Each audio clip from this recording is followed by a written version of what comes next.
again. Today, we gonna try to do some fabrication on the interior. Mind you, we redoing everything on the inside and everything on the outside. But now that we got the primer laid down on there, we're gonna try to do a little work with the seats. See how we gonna do the center console. Got my boy Big Germ over here doing this thing like always. Never fails. What you gotta say to him, man? What's up, y'all? Come on, let's take a real quick one, real quick. Get to it. So I think I mentioned in another video, but if I didn't, we'll repeat myself. We are throwing 2002 Range Rover seats in this car. We just got them mocked up. They're running through there. Let me see the mock up real quick. We don't got this. We actually already semi-bolted that seat down right there. We got the back seats just sitting in there. Got a lot of fabrication to do.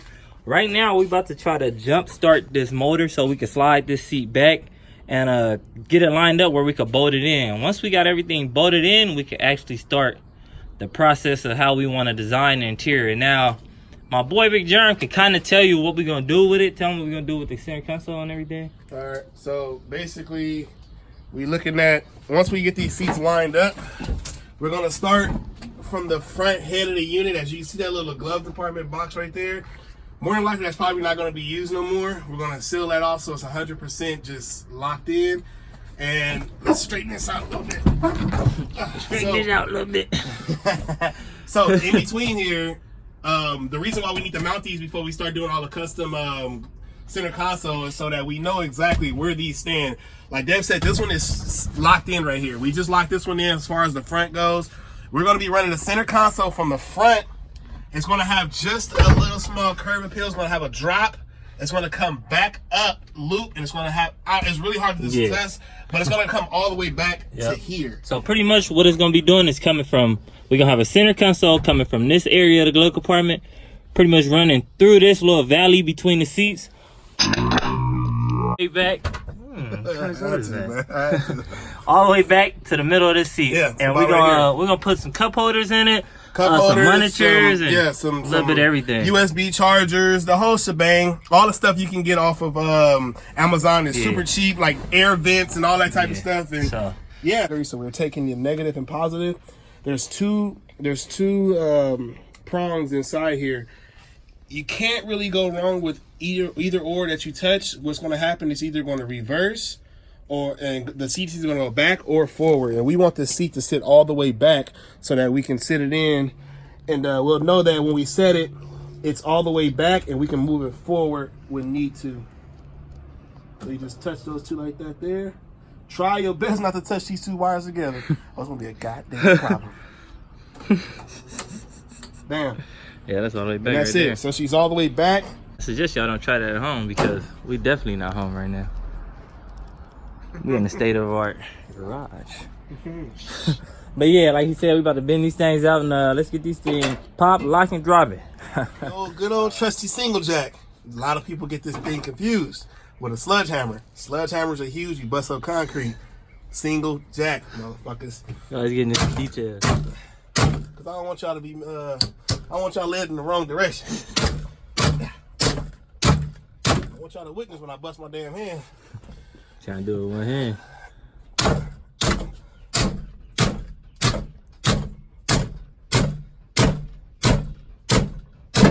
God damn it!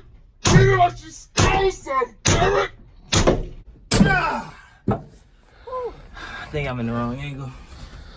Get comfortable, bro. Do you need to go? So I think I tell you don't put your ass over here no more.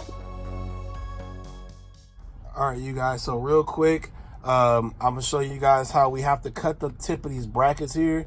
I already did this one right here, and the reason for it is because over here you can see we have to bend these up. They used to be in an angle, like a 45-degree angle, so we have to flatten them out. But when we flatten those out like that, we now can't get a bolt in that hole. So now we have to chop off. It's just like maybe a ½ inch of play we had before we get to this nut, and that right there, you don't want to chop that off because that destroys the bracket for letting the seat slide back and forth.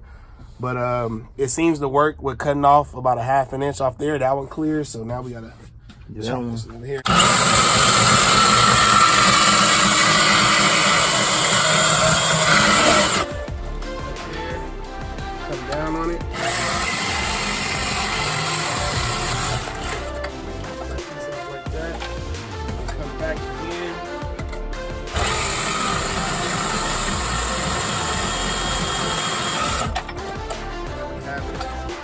not that much room, as you can see here. It's barely enough room. So what I'm gonna do is I'm gonna try to chop that corner off just so we can get enough. We need as much room as we can get. Safety first, man. Make sure you bolt these seats down, because we could have played it off and put 2 bolts in them. You ain't got no glasses on, man. You talking about safety first. I'm talking about as far as driving. Oh man, this thing's too close. Don't play with it. It takes a chainsaw.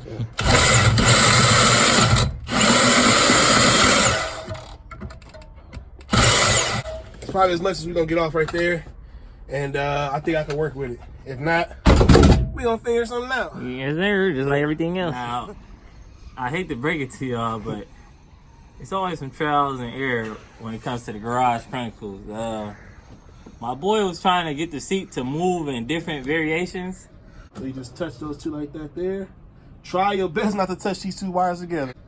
And he almost killed himself. He touched the wrong wire and blew the seat airbag up. He's gonna hide it, but I'm gonna show y'all. Whole airbag blew up. Now, I can't stress on how loud this was. I can only compare it to maybe 1,000 M80s going off at the same damn time. I thought my boy's face was gone. I was gonna say, I don't know what I was gonna do. I was just gonna leave the scene and go on and run. But I don't know, we was working on the car that was too old, and we bit off a little more than we could chew. But everything good at the Garage Chronicles, you know, we get it cracking. I'm straight. So, on to the next, y'all. Let's get it.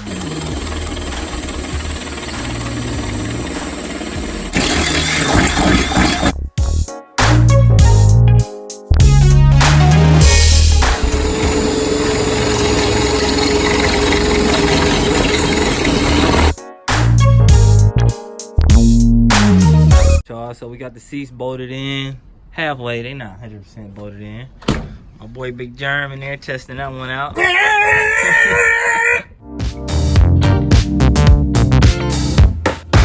Now what we got to do next is we got to fabricate these back seats. We got to get them to sit in flush. Then we got to take this dash out because we're gonna be redoing that and run the center console. So yeah, we getting to it and we making it happen. So now we down here trying to take this dash out. It got screws hitting everywhere, but we trying to figure it out. We went underneath, try to get most of the screws out down here. Now I'm about to come up top, see what I can do. I realize everything on this car is tricky. You know, it's a big difference between the newer cars today and these cars from back then. So the reason why we taking this dash out, because we gonna repair it and we gonna actually fiberglass it and do something custom to it. So our main goal right now is to get this dash completely out so we could really start on it. So let's get to it. All right, y'all, so we got the whole top half off, and this is really the main part, and it was actually pretty easy. The screws was hidden in plain sight, if you know what I mean. So yeah, we about to go ahead and take this off, probably start on some of the repairs and making it happen. Mind y'all, we got the seats fabricated in, but we still got to do the back seats. We're gonna do the headline, everything in here getting switched up, but we're making progress, y'all. You already know that the primer laid on there, so we're gonna be painting it. We pretty much want to get all the rough housing work out the way prior to painting the actual car, because I hate to paint the car with a fresh brand new color and come back and chip the paint trying to move these seats in and out. So that basically sums up the reason behind that. And yeah, my boy over there doing something. Struggling with a damn harness. On them old clamps, huh? Yeah, ain't no joke, but let me keep y'all updated. Let me do my side. So we still trying to take this dash off. Screws everywhere, but with each step we take, we get a step closer. There go that screw. Just fell off in the dash, but that's just more motivation to get the dash off, man. I'm telling y'all, it's no joke with this car, man. It's like working on something from Mars. I don't know what the fuck I'm doing, but I'm gonna make it happen either way. So yeah, I'm gonna keep y'all updated. We just about got this dash out. It was hard as hell, just like everything else been, man. Man, it's literally, we've been on here for like 3 hours. Yeah, y'all don't even know. If I told him, I said, if this was live, we would have been in some trouble. But the good thing is it's out and we can start on it. And this is what did it. So always remember, get yourself some extra large tools, man, because they're very handy. But I guess we're just gonna finish taking this thing out and update y'all on how this thing looking. Naked, I guess. Yes, sir. All right, y'all. Dash is out. Ooh-wee. Talk about a goddamn marathon, boy. Look at this thing. I'm gonna tell you right now. This dash weighs at least 85 pounds. Yeah, no lie. This shit's serious. Look at all this room though. So yeah, we getting to it, making it happen, y'all. Step by step. So now we about to start the fabrication on that. Start getting some vinyl, some color, some fiberglass on that. And we're gonna make this thing look flawless, man. So we get into it. Y'all see the seats. We gonna update y'all when we actually fabricate the middle console that's gonna run through here and go all the way to the back, but we can do that another time. Still got a lot of work. Grind don't stop, baby. All right, y'all. Finished up for today. We got a lot done. We did the dash, took that out, which was hard as hell. And then we put the seats in, bolted them in a little bit just to get a rough idea of how it's gonna look. Came up with some new ideas. Tomorrow we thinking about getting started on maybe actually putting some color on this thing.